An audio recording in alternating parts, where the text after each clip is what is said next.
বাড়ি চো। আমি বাড়ি যাবো না, আমি টনিকে বিশাল ভালোবাসি। গায়ে হাত তুলছো কেন? গায়ে হাত তুলে কি সবকিছু সমাধান হয়ে যাবে? পাঁচটা মানুষ আছে, ছেলের বাপ আছে, ঠান্ডা মাথায় আলোচনা করো, তারপরে সিদ্ধান্ত লিও। মেয়ের বাপকে আমি ভাই সেলিম এই ভালোবাসা করে পালিয়ে এসছে। আমার জ্ঞানে বিটা দিদি আই ভালো, না হলে আজকে বুঝে বাড়িলে যাবেন, আবার তো কালকে পালিয়ে যেতে পারে। তুই কি বলছিস বল। আমি আবার কি বলবো? মেলি চলে এসে বি করবে।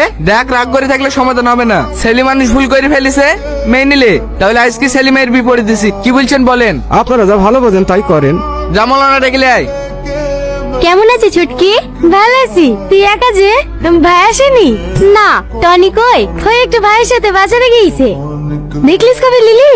পরশু দিন তোর ভাই কিনে দিয়েছে। ঘরে বসে কি করছি? আর একটু পিঠে মুকুলা মেরে দে। হ্যাঁ যাচ্ছি। বোনের নেকলেসটা খুব ভালো লাগছে না মা? আমার অনেক দিনের স্বপ্ন এরকম একটা নেকলেস নেবো। তুমি আর সোনা বড় স্বপ্ন দেখো না, দুবেলা দুমুঠো খেতে পাও কি তাই দেখো। ও ভাবে বলছো কেন মা? বলবো না কেন বল? ওকে দেখতে শুনতে খারাপ। ওর আপা একটা বড় লোক বাড়িতে বিয়ে করেছিল, সেখানে বিনা করে কম টাকার এক ভিখারির হাত ধরে পালিয়ে গেল। আর এখন নেকলেস পরার স্বপ্ন দেখছি। আয় আয় পিঠে মুখগুলো মেরে দে। জামাই তুমি কখন আসলো বাপ? এই তো এক্ষুনি। বসো বাপ। ভালো আছো ভাই? হ্যাঁ বসো। কি ব্যাপার বাবুর হঠাৎ মোটা হয়ে গেল কেনে? সালমা, তুমি আমাকে বিয়ে করে খুব ভুল করেছো তাই না? কি উল্টো বলছো? তোমার আবার কি হলো? কিছু না। ভালো আছেন বিয়ান?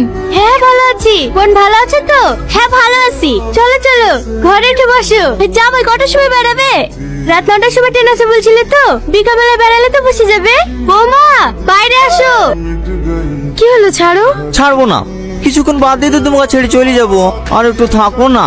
আমি তো তোমাকে বিদেশ যেতে বারণই করছি, তুমি আমার কথা শুনছো নাকি? কি করবো বলো, আমরা ছেলে, আমাদেরকে নিয়ে বাপ মাই অনেক স্বপ্ন দেখে। ছেলে আমার একটা সুন্দর বাড়ি তৈরি করবে, আমার বউয়েরও অনেক স্বপ্ন আছে, সেগুলো পূরণ করতে হবে না? আমি কি তোমাকে ছেড়ে থাকতে পারবো নাকি? ফাগলি কোথাকার, এই তো 6 মাস, দেখবো দেখতে দেখতে কেটে যাবে। বৌমা। হ্যাঁ মা। ভালোভাবে যাস মধু। এই তো 6 মাস বাদ দিয়ে ঘুরে চলে আসবো। তাড়াতাড়ি আয় টনি, নাহলে আবার ট্রেন মিস হয়ে যাবে। হ্যাঁ হ্যাঁ আসছি। বাবু এই টাকাটা রাখ, ভালোভাবে যাবি। আসছি মা, আসছি আব্বা। বিয়ে শাদী হয়ে গেছে, আবার পড়াশোনা করাবেন? আরে করুক না, পড়াশোনা করে চাকরি পাবে না সেটা আমরা জানি। উচ্চ মাধ্যমিকটা দেওয়া থাকলে ছেলেপিলি তো মানুষ করতে পারবে।